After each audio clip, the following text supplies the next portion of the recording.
Good morning, everyone. So, today we will learn about the sounds of the alphabet C. Let's have a look.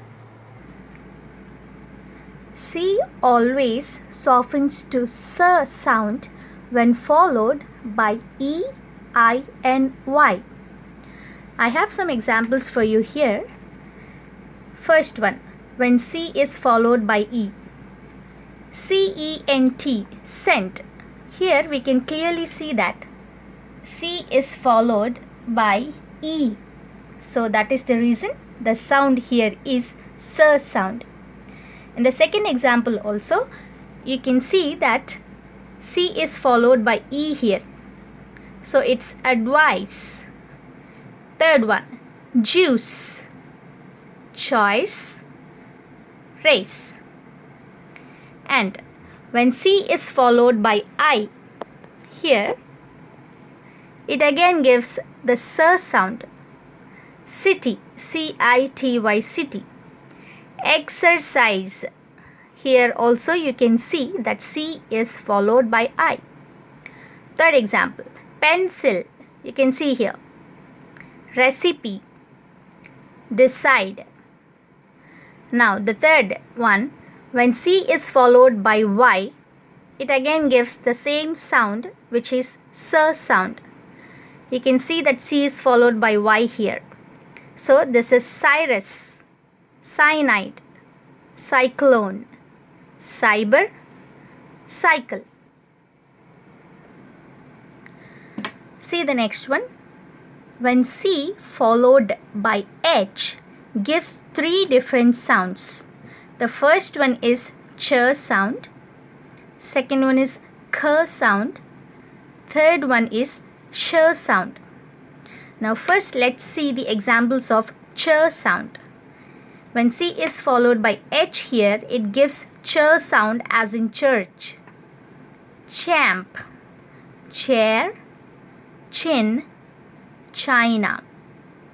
In the second case, we see that C is again followed by H, but it gives the k sound as in Nicholas, echo, mechanic, character, stomach. In the third case, we see that C is again followed by H, but the sound is sh sound, as in chef, Chicago, machine, champagne, mustache. Now you might have a doubt or a question as to why in all the three cases examples which I have given you, where C is followed by H but giving different sounds. I'll make this more simple to you. The words which are derived from English or the English words, they always give the ch sounds.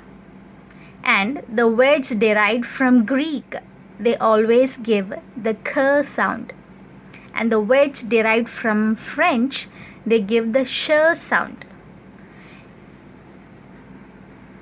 Now, I want you to note this point that in some other words also, we can find the k sound when C is not followed by H, but still they give the k sound. Those words are like car, cat, can, could, came. I hope now you understood why the letter C has different sounds. And what I want you to do is take a notebook. You can search from your dictionary or through the internet and find out what are English words which are giving ch sound and what are Greek words and what are the French words, so that you can read the alphabet C when followed by H letters easily, and the other sounds, as I have given you clear examples, you can easily understand. So keep practicing so that you can improve your pronunciation. Thank you.